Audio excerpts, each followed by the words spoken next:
Subscribe कीजिए topper साहित्य YouTube channel को और बेल आइकन को दबाइए हमारे लेटेस्ट वीडियोस सबसे पहले देखने के लिए।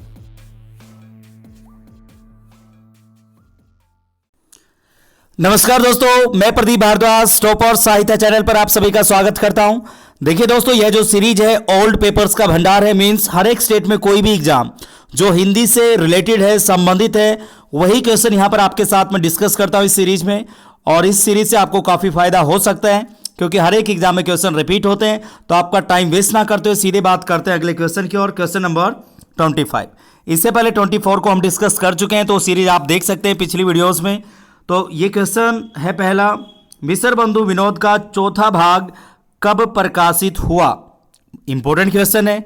अब ऑप्शन नंबर ए 1934 ईस्वी, बी 1913 ईस्वी, या फिर हम सी की बात करें 1910 ईस्वी, या फिर ऑप्शन नंबर डी की बात करें 1900 ईस्वी। तो आपका राइट आंसर क्या होगा?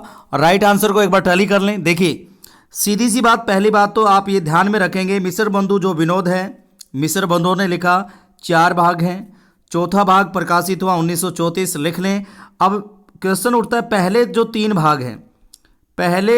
भाग हैं वो कब प्रकाशित हुए? 1913 ईस्वी में। अब यहाँ पर एक और चीज़ आप देख लें, मिस्र बंधु विनोद किसने लिखा? मिस्र बंधुओं ने लिखा।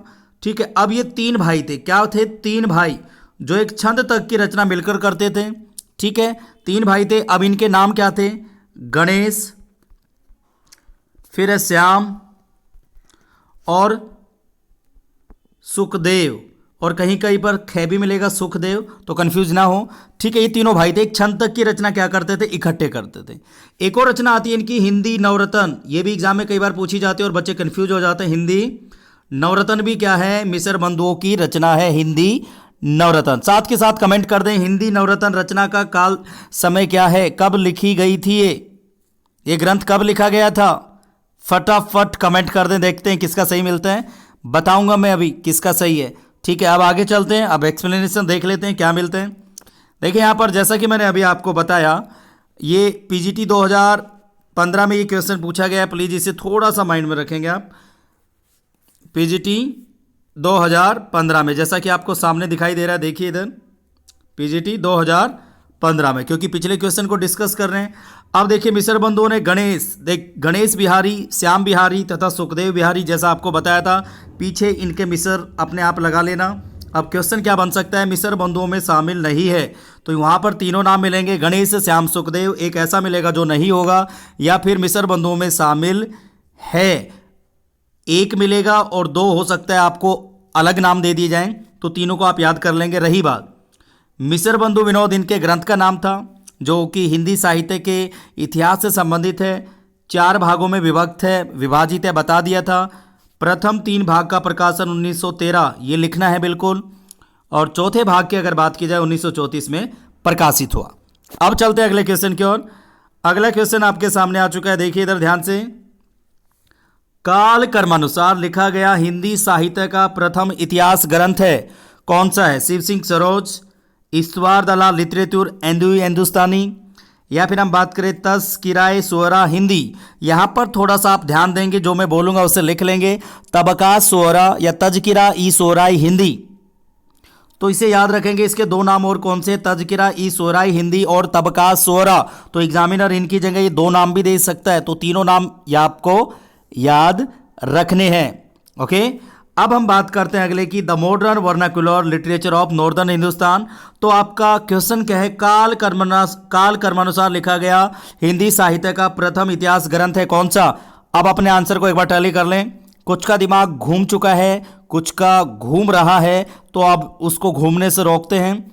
जिसका भी है ऑप्शन नंबर बी, वो क्या है? सही, इस्तवार द लॉ लिटरेचर हिंदुस्तानी। इंपॉर्टेंट क्वेश्चन है। अब एक्सप्लेनेशन देख लेते हैं। रही बात इस क्वेश्चन की, अगर हम बात करें, देखिए यहाँ पर आप देख पा रहे हैं 2009 में पूछा गया क्वेश्चन है पीजीटी में, जीआईसी। ठीक है, दूसरा अब इसकी एक्सप्लेनेशन हम देख लेते हैं, देखिए इधर ध्यान से। हाँ जी, एक्सप्लेनेशन, हिंदी साहित्य का जो प्रथम इतिहास ग्रंथ है फ्रेंच भाषा में या फ्रांसीसी में लिखा गया है। याद कर लें, बार बार रिकॉल करना है। इसके रचनाकार कौन थे? पहले इतिहास हिंदी साहित्य के प्रथम इतिहास ग्रंथ के लेखक रचनाकार गारसादा तासी। उर्दू के प्रोफेसर थे पेरिस में, ये भी लिख लेना। ग्रंथ का नाम क्या था? इस्तवार द ला लिटरेचर एंदुई ए हिंदुस्तानी। रही बात जिसका प्रकाशन कब हुआ? 1839 में हुआ, ठीक है, और 1847 में। इसका तीसरा प्रकाशन कब हुआ? 1871, आपको याद हो जाना चाहिए। रही बात जब ये इसका तीसरा भाग प्रकाशित हुआ या संस्करण कह सकते हैं, ये देखिए ये पहला संस्करण 1839 में, 1847 में दूसरा संस्करण, और तीसरे संस्करण की बात करें 1871, और तीसरे संस्करण में ये 5 भागों में विभक्त हो गया था। इसे थोड़ा माइंड में रखें। कुछ बुक्स में आपको 3 देखने को मिलेगा। अगली जो वीडियोस होंगी जो एक्सप्लेनेशन वाले होंगी वहां पर पांचों के पांचों का मैं नाम बताऊंगा, बच्चे कंफ्यूज होते हैं यहाँ पर। ओके, अब अगला एक्सप्लेनेशन की बात करें शिव सिंह सरोज, शिव सिंह सेगर की the modern vernacular literature of Hindustan, George Grierson तथा तजकिरा ई सोराई हिंदी, मौलवी करीमुद्दीन। ये डीयू में प्रोफेसर थे भाई साहब, मौलवी करीमुद्दीन, और इनकी रचना का नाम क्या था? तजकिरा ई सोराई हिंदी या तबका सोरा या तजकिरा ई सोराई ई हिंदी। ओके, इनको याद रखेंगे। अब चलते अगले क्वेश्चन की ओर, साथ के साथ लिखना जरूर है, थोड़ा पढ़े लेकिन अच्छा पढ़ें। अगला क्वेश्चन आपके सामने आ चुका है। हिंदी साहित्य का वैज्ञानिक इतिहास के लेखक है कौन? श्री ब्रजरतन दास, या ऑप्शन नंबर बी गणपति चंद्र गुप्त, डी डॉक्टर श्री कृष्ण लाल, या फिर डॉक्टर दयानंद श्रीवास्तव। देखिए हिंदी साहित्य का वैज्ञानिक इतिहास किसने लिखा? गणपति चंद्र गुप्त ने, इसको लिख लेंगे। अब देखते हैं इसकी एक्सप्लेनेशन में हमें क्या मिलता है, और ये भी पीजीटी 2009 में पूछा गया क्वेश्चन है भाई साहब। देखिए जो भी क्वेश्चन होंगे एक एक हर एक स्टेट में आया हुआ क्वेश्चन है जो कि हमारे एग्जाम में भी आ सकता है। हिंदी साहित्य का वैज्ञानिक इतिहास 2 भागों में प्रकाशित हुआ। पहली बात, वैज्ञानिक इतिहास के रचनाकार गणपति चंद्र गुप्त कितने भागों में प्रकाशित हुआ? 2। कब लिखा गया? 1965। जिसके रचनाकार कौन है? गणपति चंद्र गुप्त। सुनते रहें, लिखते रहें, याद हो जाएगा। फिर जबकि खड़ी बोली हिंदी साहित्य के इतिहास की अगर बात करें 1941 में, इसके रचनाकार कौन है? डॉक्टर ब्रज रतन दास। तो एग्जाम में सीधा क्वेश्चन आएगा, खड़ी बोली हिंदी साहित्य का इतिहास किसने लिखा? डॉक्टर ब्रज रतन दास। कब लिखा? 1941। ओके, अब चलते अगले क्वेश्चन की ओर। उम्मीद है कि समझ में आ रहा होगा, कमेंट करते रहें साथ के साथ। अगला क्वेश्चन इंपॉर्टेंट क्वेश्चन, कई बार रिपीट होता है। हिंदी साहित्य का पहला इतिहास लिखा गया था कब? हिंदी साहित्य का पहला इतिहास लिखा गया था संस्कृत भाषा में, जर्मन में, फ्रेंच में, अंग्रेजी भाषा में। ये क्वेश्चन हर बार रिपीट होता है और उम्मीद है कि आपका बिल्कुल सही जाएगा और सभी का सही जा रहा है। फ्रेंच भाषा जिसका आंसर है वो क्या है? सही। लेकिन यहाँ पर याद रखेंगे फ्रेंच की जगह फ्रांसीसी आपको मिल सकता है। क्या मिल सकता है? फ्रांसीसी भाषा में। फ्रेंच और फ्रांसीसी क्या है? दोनों एक ही हैं। ओके, इसका आंसर आपके सामने आ चुका है। और रही बात इसकी एक्सप्लेनेशन की बात करें, यहाँ पर देखिए यूपी टीजीटी, यूपी में वैकेंसी निकली हुई है टीजीटी और पीजीटी की। ये क्वेश्चन ऐसे रिपीट होंगे। 2009 2001 में यही क्वेश्चन सेम उठाया गया था और ये हर एग्जाम में पूछा जाता है यहाँ से। देखिए हिंदी साहित्य के इतिहास लेखन की परंपरा में हिंदी का सर्वप्रथम इतिहास लिखने का श्रेय फ्रेंच विद्वान गारसा द तासी को जाता है।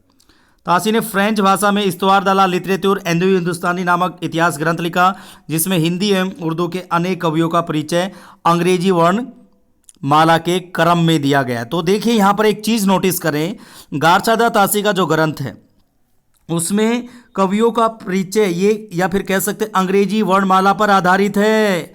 गारसा द तासी का ग्रंथ कौन सा? इस्तवार द ला लिटरेचर एंदुई हिंदुस्तानी। सामने है, लिख लें, सुनते रहें, याद भी हो जाएगा। यहाँ तक है हिंदुस्तानी। अब चलते हैं थोड़ा सा और आगे। देखिए अगला क्वेश्चन आपके सामने आ चुका है। देखिए इधर, हाँ जी। अब देखिए अधिकांश साहित्यकारों के अनुसार हिंदी के प्रथम कवि कौन है? बिल्कुल सिंपल सा क्वेश्चन है और आंसर आपके सामने है, क्योंकि हम एक्सप्लेनेशन के साथ पढ़ रहे हैं। तो कौन है? सरहपाद। अब क्वेश्चन ये उठता है सरहपाद के अलावा किसने किसको माना? इसे थोड़ा माइंड में रखेंगे। देखिए क्या है, अधिकांश साहित्य इतिहासकारों के अनुसार हिंदी के प्रथम कवि सरहपाद। अब ये कब पूछा गया? यूपी टीजीटी 2001 में पूछा गया। इसकी एक्सप्लेनेशन थोड़ा सा हम डिस्कस कर लेते हैं। देखिए इधर, हाँ जी। अगर देखिए 7वीं शताब्दी ईस्वी के सिद्ध कवि सरहपाद को सिद्ध कवि कहा जाता है और अधिकांश साहित्यकारों ने हिंदी का प्रथम कवि माना है। रही बात, सरहपाद को सरोहू वजर भी कहा जाता है इसे प्लीज माइंड में रखेंगे। रही बात सरहपाद से संबंधित एक और क्वेश्चन एग्जाम में आता है, सहजयान का प्रवर्तक किसको कहा जाता है? सरहपाद को कहा जाता है। ओके, सरोहू वजर्स और सरहपाद इन्हीं के नाम है, और सहजयान का प्रवर्तक किनको कहा जाता है? सरहप्पा को। रही बात राहुल सांकृत्यायन ने सरहपाद को हिंदी का प्रथम कवि स्वीकार किया है। यहां पर एक क्वेश्चन क्या बनता है, राहुल सांकृत्यायन ने किसको हिंदी का प्रथम कवि स्वीकार किया? तो आंसर क्या होगा? सरहपाद। रही बात सरहपाद ने दोहा कोश नामक ग्रंथ की रचना की, एग्जाम में क्वेश्चन आएगा दोहा कोश की रचना किसने की? तो आंसर क्या होगा? सरहपाद ने। ठीक है। रही बात सरहप्पा बौद्ध धर्म के सहजयान वज्रयान के प्रवर्तक थे, जो अभी अभी बताया था। तो सहजयान या वज्रयान का प्रवर्तक कहा जाता है इनको, लेकिन एग्जाम में आएगा तो सहजयान ही मिलेगा। रही बात शिव सिंह सेगर की अगर बात की जाए तो पुष्प, दंत या पुंड को क्या माना? प्रथम कवि माना। गणपति चंद्रगुप्त की बात की जाए तो शालिभद्र सूरी को माना पहला कवि, और आचार्य रामचंद्र शुक्ल ने चंद्रबरदाई को माना। ठीक है, फिर से रिपीट कर देता हूँ। देखिए, आचार्य रामचंद्र शुक्ल की बात की जाए तो चंद्रबरदाई, गणपति चंद्रगुप्त की बात की जाए तो शालिभद्र सूरी को, और शिव सिंह सेगर की बात की जाए पुष्प, दंत और पुंड को। लेकिन यहाँ पर एक और क्वेश्चन खड़ा होता है कि हजारी प्रसाद द्विवेदी ने प्रथम कवि किसको माना? यहाँ पर कमेंट करना है, तब मैं मानूंगा कि आपकी पढ़ाई कैसी चल रही है। तो हजारी प्रसाद द्विवेदी ने किसको पहला कवि माना है? दिमाग घूम गया? आंसर दो, अभी बताता हूं किसका सही है। अब चलते थोड़ा सा और आगे, आंसर देते रहें, कमेंट बॉक्स में लिख दूंगा मैं, टेंशन ना लें। अगला क्वेश्चन है, और देखिए यहां पर आप इस क्वेश्चन की इंपॉर्टेंस, हिंदी साहित्य के इतिहास लेखन परंपरा का सूत्रपात किसने किया? भाई आंसर सीधा देख ले, गारसादा तासी ने। सूत्रपात गारसादा तासी ने किया था, किसी भारतीय विद्वान ने नहीं।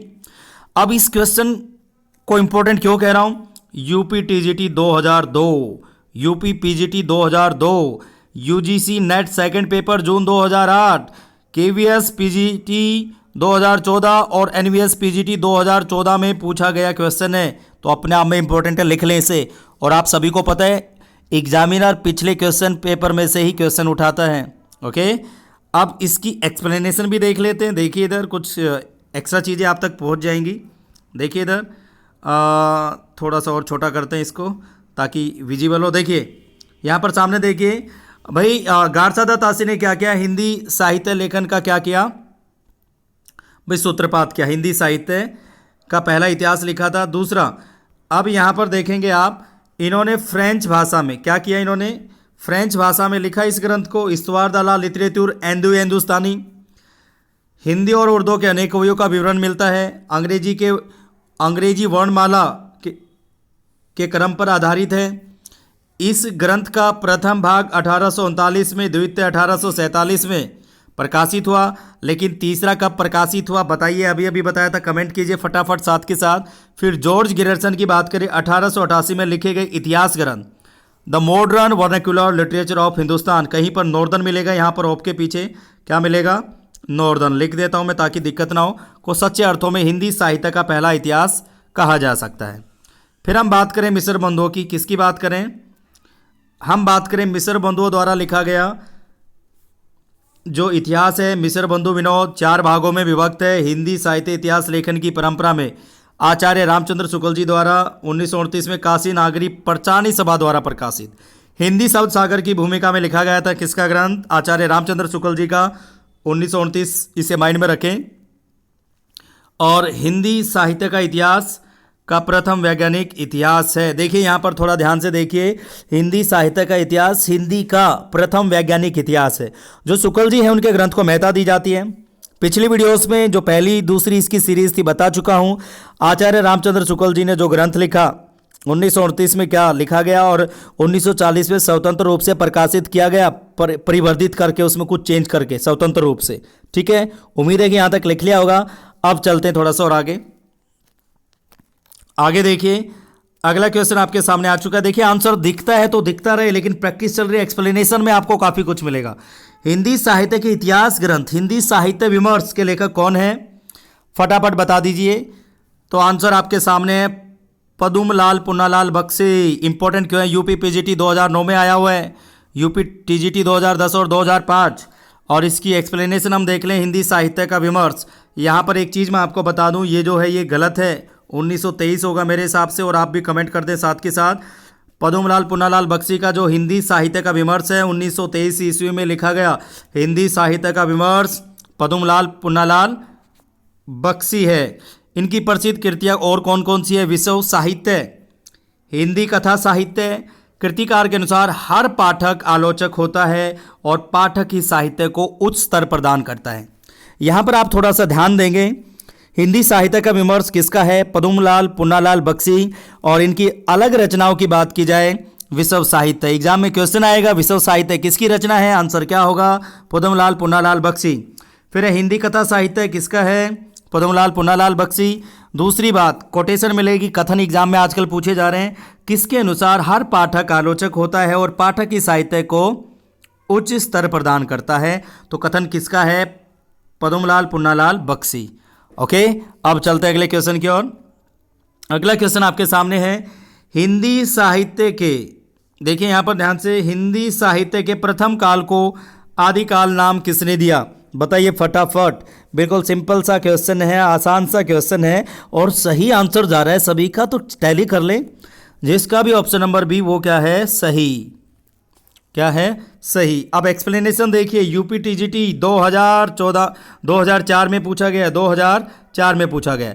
अब यहाँ पर एक चीज़ आप माइंड में रखेंगे, आदिकाल वैसे औरों ने भी कहा लेकिन प्रथम बार इन्होंने ही कहा था, प्रथम बार। ओके, तो ये थोड़ा सा आपको कंफ्यूज ना करे इसलिए बता दिया है।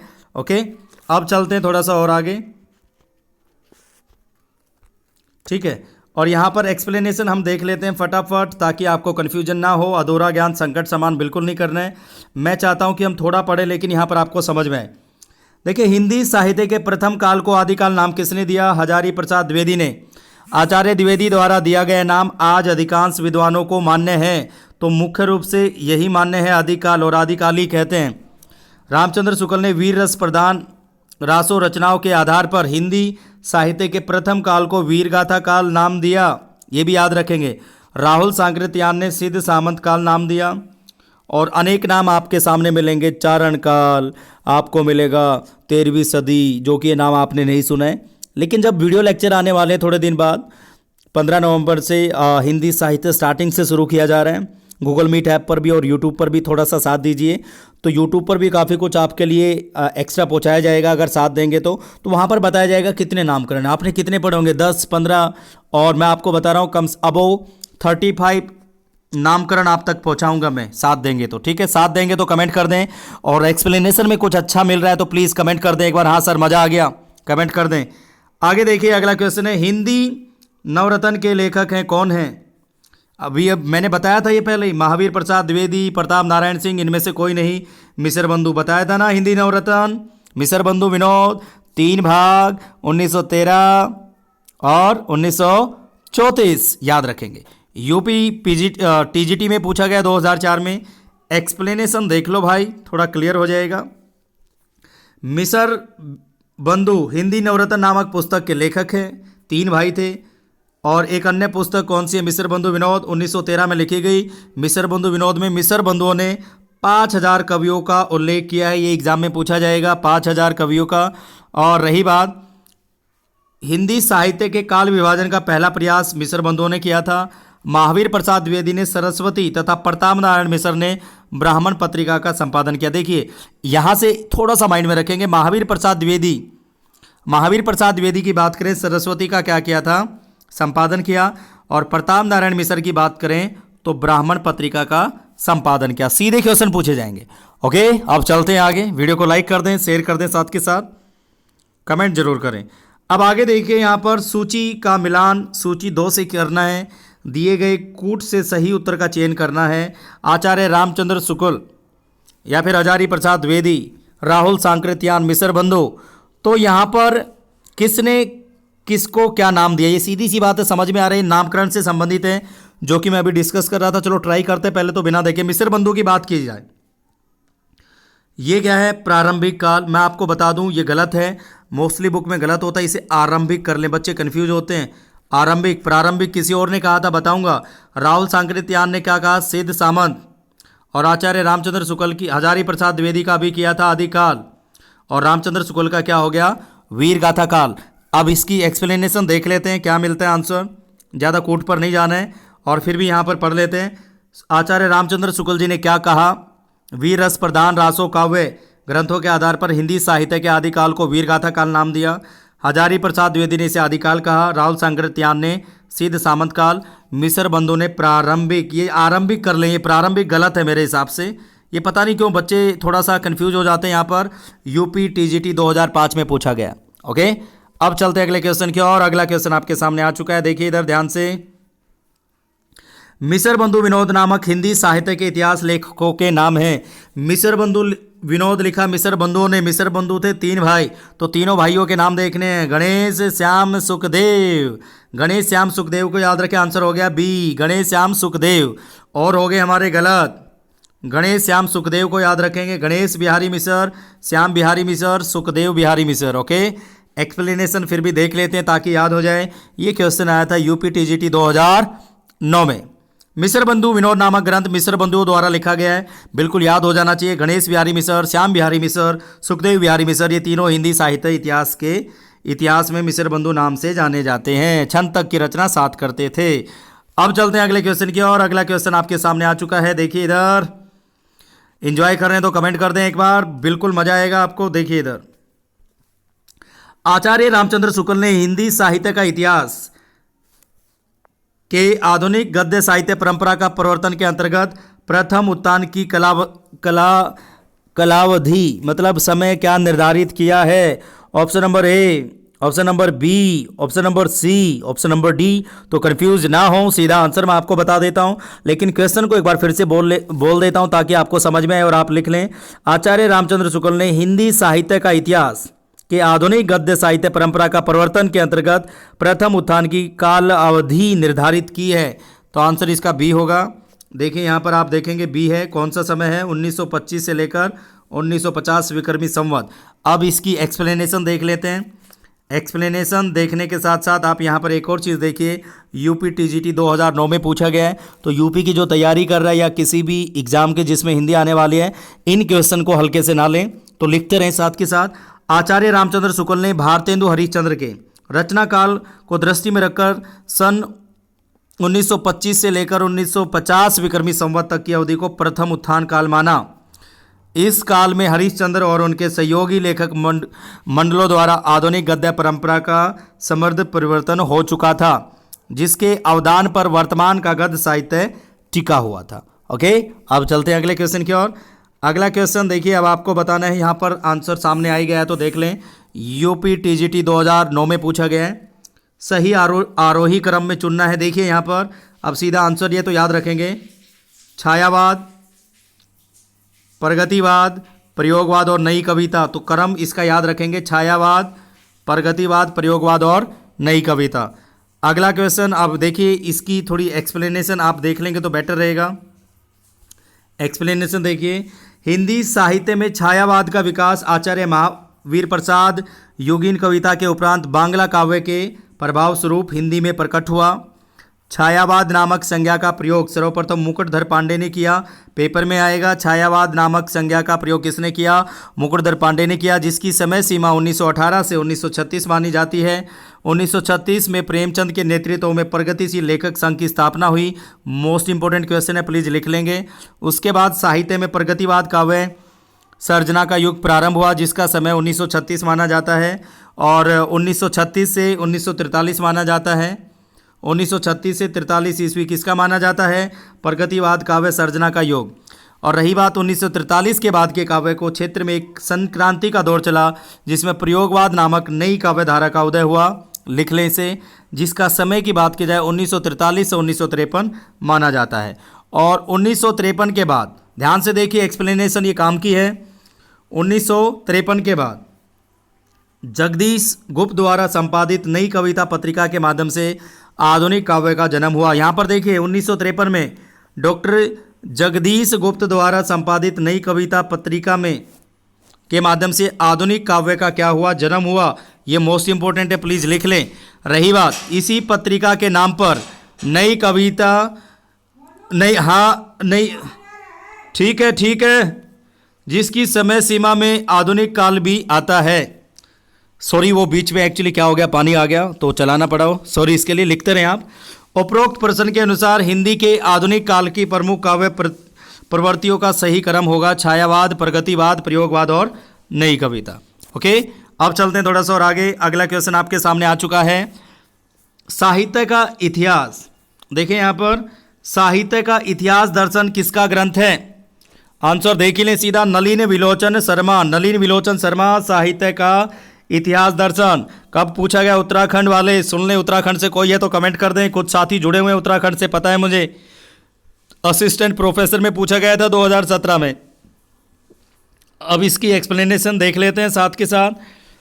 साहित्य का इतिहास दर्शन नलिन विलोचन शर्मा द्वारा क्या है लिखित हिंदी साहित्य का इतिहास ग्रंथ है। डॉक्टर नगेंद्र ने हिंदी साहित्य का इतिहास 1973 में तथा नंद दुलारे वाजपेयी ने हिंदी साहित्य 20वीं शताब्दी, ठीक है, 1945 में संबंधित ग्रंथ लिखा। अब यहाँ पर एक चीज़ मैं बता दूं, डॉक्टर नगेंद्र ने 1973 में, डॉक्टर हरदयाल का नाम आपने सुना होगा, इन्होंने संपादन किया था ना कि लिखा था। ये पूछा जाता है क्वेश्चन। डॉक्टर नगेंद्र ने हिंदी साहित्य का इतिहास का संपादन किया था ना कि लिखा था। फटाफट एक बार कमेंट कर दें आज का सेशन कैसा रहा, एक्सप्लेनेशन में कुछ नया मिला। सपोर्ट करोगे, 8:15 बजे पहुंच जाया करो, जितना उसके शेयर कीजिए। ऑफलाइन कमेंट जरूर करना। उम्मीद है कि आज का सेशन अच्छा लगा होगा। जय हिंदी, जय भारत। मिलते हैं अगली वीडियो में कुछ नई चीजों के साथ, तब तक के लिए नमस्कार।